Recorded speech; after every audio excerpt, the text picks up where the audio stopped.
What if you could enjoy your life a little more? What if it could be easier? What if it could be a little more fun? What if you had more energy? And what if you had something too that was an answer that could help bring something great to your life, but also contribute something really important to your community and to the other people and to those around you? My idea is a COVID lifesaver. And it's a very, very simple thing. It could potentially save lives, because it could potentially save your own. It could potentially save the life of others around you. And I think if a lot of people did it, it would definitely save a lot of lives. I totally believe that. And you would also experience better health and more vitality. Everybody knows that as soon as you go outside, transmission rates of COVID plummet. You know, it falls to the ground and it doesn't get into other people somehow. And I think that's part of the story. But I think there's more to it than that. I think that fresh air also does something to your immune system. In fact, it's no secret that fresh air raises your oxygen levels and does other things that improve your immune system. If you think back before the days of modern science and modern medicine, the way they would cure people is they would bring them outside into the fresh air, and they would use sunshine, and they would use mineral baths, and this went on for generations and generations of people's experience with nature and illness. They knew that these elements of nature made you stronger, made you more healthy. It's just common sense. I mean, when you feel a fresh breeze coming in your window, it smells good, it feels good. When you stand by the ocean or go to the lake, that fresh water, you go swimming, you know how transforming and healthy that feels. When you're up in the mountains or when you're walking through the grass, you know that nature contributes to your health. But today, I really want to feature this idea about fresh air. Fresh air raises your immune system. If you ever notice, when somebody's in the hospital in the intensive care unit and they have those monitors up there that read everything, those are your life signs. Those are your vital life signs, the things that you absolutely need that are the most critical and most important. What do they read up there? Your blood pressure, your heart rate, your heart speed, and they read your oxygen. You know, that little thing they put on your finger? They read your oxygen, because oxygen levels are critical for all bodily functions, absolutely essential. And in particular, it's really good for your immune system. And oxygen, as is found in fresh air, is the best kind too. So think about this. You go to bed at night. You go in your room, you close the door, and you live probably, let's say you live in a 12 by 12 room, and you sleep for 8 hours. You're going to breathe 12% of that air in the room that night. You're going to breathe 12% of the air in that room you're going to have already breathed, and some of that air you're going to be rebreathing. So the oxygen levels are going down. The other thing is you're going to breathe out 12 ounces, think of a 12-ounce coffee cup, of carbon dioxide into the room, which now every time you breathe, your carbon dioxide level of intake is going up and your oxygen's going down. If a room ever reaches 7% carbon dioxide, which is quite high, that's getting close to the point where it can kill you. Long before any of that happens, now if you think of an 8-hour window, what kind of effect is that lowering of the oxygen, increasing your intake of the carbon dioxide, what kind of effect do you think that has on your immune system? I would think it would have a pretty strong effect. If you're sleeping with 2 people in the room, double those numbers. You're going to breathe 24% of the air in 8 hours, and you're going to put 24 ounces, 2 big coffee cups of carbon dioxide into that room. Now, the people that, the professional associations that deal with environmental concerns and with heating and cooling recommend that all the air in a room, for a single person in a room, that all the air in that room should be completely changed every 3 hours. So every 3 hours, you should have all that air should be out, completely fresh air needs to come in. And that's just a basic that they understand. If you don't do that, you begin to compromise your health. The effects of what they call indoor air pollution become really noticeable, become significant then. So if you have to refresh all the air. Now think about this. Not only are you, when you sleep in your room with the windows and doors closed, not only are you not refreshing the air every 3 hours, but you're polluting it and you're withdrawing the oxygen. Add all that up and just, I'm not going to say, I can't say scientifically what that does to your immune system, but I know it suppresses it to some extent. It has to. It's just common sense. And, you know, even common sense, sleep in a closed room and sleep with a window open and notice the difference in how you feel. You should feel different when you get up in the morning. So there's another thing about this that's really important. Obviously, what I'm going to suggest here is to sleep with your windows open. But we're going to come back to that in a minute.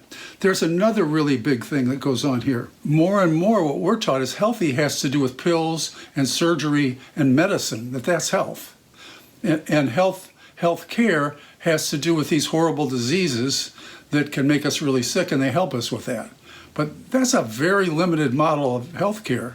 I'm proposing, and I'm sure many of you out here are very aware of this and will join in with me on this because you understand the importance of do-it-yourself, the importance of doing your part and realizing that there are so many things that we can do that are really wonderful, that are free, that we don't have to buy anything from, that aren't part of the capital, aren't part of the consumer society, you know. If we look too much to the consumer society, we tend to see and look and see the world in terms of things we can buy, and we miss out on this whole natural life that's possible. And we miss out on so many opportunities, and we lose our health if we're not careful. We can lose our capacity, how long we live, how good we feel every day, how well we function. So this idea of empowering ourselves and realizing that I can make a huge difference in my health. I have. I'm 71 years old, and I know if I hadn't lived a life of healthy practices, I wouldn't be enjoying near the health and the vitality that I enjoy now. It's from a lifelong practice of that. So I'm standing here as a witness. So there's another really important thing I want you to think about. When people take the vaccine, I took the vaccine. I'm not going to get into the argument about whether or not you should do the vaccine, but this is something everybody should do. However you feel about vaccines, I think you'll agree with me on this. What we're finding out is that people that take the vaccine still can breathe in COVID from another person, and they can pass it to someone else. We know that. You know, modern science and medicine is very straightforward. That they said that right off the bat, that it does not protect you from getting it in your body and passing it to someone else.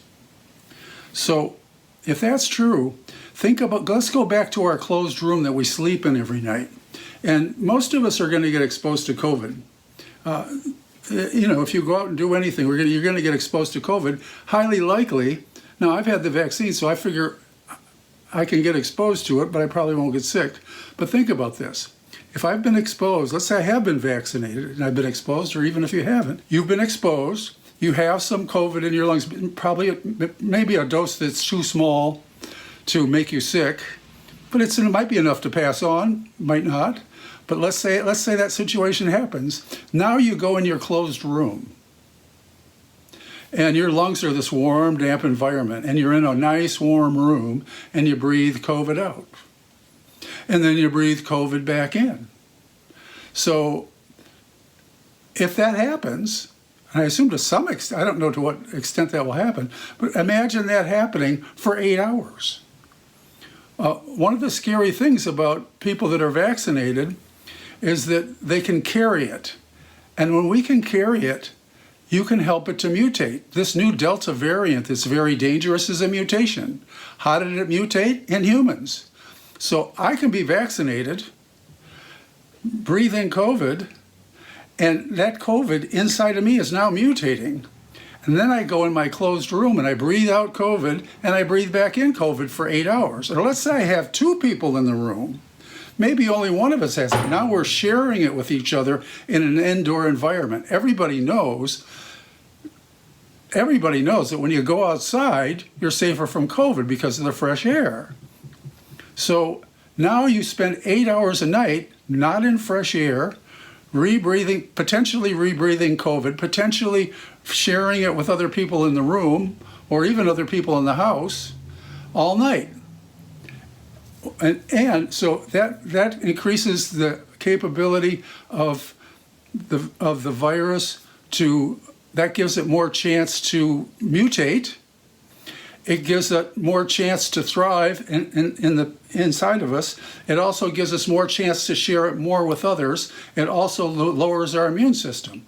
So we're looking at this lowering of oxygen, adding more carbon dioxide to the air we breathe, then sharing COVID to ourselves back and forth to the other person in the room or other people in the house. And you get this situation where you've got a lot of elements now that are adding up that can really intensify in the long term, can really have a big effect on the health of people. And the simplest way to remember this is they know COVID doesn't pass outside. All the restaurants, if you eat outside, it's okay. If you eat inside, it's not. So think about sharing in your home what you're doing. When you sleep in that closed room every night, you are contributing. You are contributing to the potential of COVID being passed on. Now, I'm here with that's something to be afraid of, but I'm not here to make you more upset or more stressed out about fearing COVID, because this is about empowerment. This is about taking your life into your own hands and doing your part, which can really make a difference. It'll definitely make a difference for you. Even if you don't consider COVID, what I'm talking about will raise your vitality, will change your outlook in life, will make things easier for you. You will function better in terms of exercise, how your body functions, how your brain functions. All those things will function better with fresh air. So, okay. So obviously, a huge thing to do would be just one simple thing. What if you slept with your windows open? Now, I know some of you are going to go, shit, I don't want to be cold. I'll freeze to death. No. Yeah, it's not about being cold. It's about how about more blankets, pajamas, socks. If you want to have a cap on your head, sleep like toast. Whatever you need to keep yourself warm, and sleep with all the windows open. Oh, well, I'm going to waste all the heat in my house. Close the door. Put a towel against the crack in the door. Don't waste all the heat in your house, just in the room you're in. Think about not breathing all those bad things I talked about. Think about that not happening. And now you're spending 8 hours a day in fresh air, 365 days a year. Think about that. What if you do that for 10 years? What if you do that for 20, 30? What if you start doing that when you're a kid and you do that until you're 80 years old? Or what if you do that for your whole life? What do you think that'll do for your immune system? What do you think that'll do for your vitality? What do you think that'll do for your longevity? Most importantly, what will it do for your quality of life? So I've been sleeping with my windows wide open for decades, and I know it makes a big difference. All I have to do is sleep in a room that's closed up for the night. It's a radical difference. I feel very different. If I do it for a few nights, my energy starts to go down. It's very clear. So please consider what I'm talking about, and comment down below and let me know what you think, and I'll try to answer your comments. So my offer here is let's help save lives in a simple, easy way, a no cost, almost barely any inconvenience. Once you're in the habit of doing it, you just put on the extra blankets. That's about it. That's all I do. I live in California. Some people live in colder places, so it could be harder. Help to save lives. Make your life a little easier, a little more enjoyable, and a little happier. And remember that you will be more comfortable, because exposing yourself to a little bit of cold or a little bit of fresh air, exposing yourself to the elements, your body adapts to that. Adaptability gives you more comfort in your life, and it makes everything work better.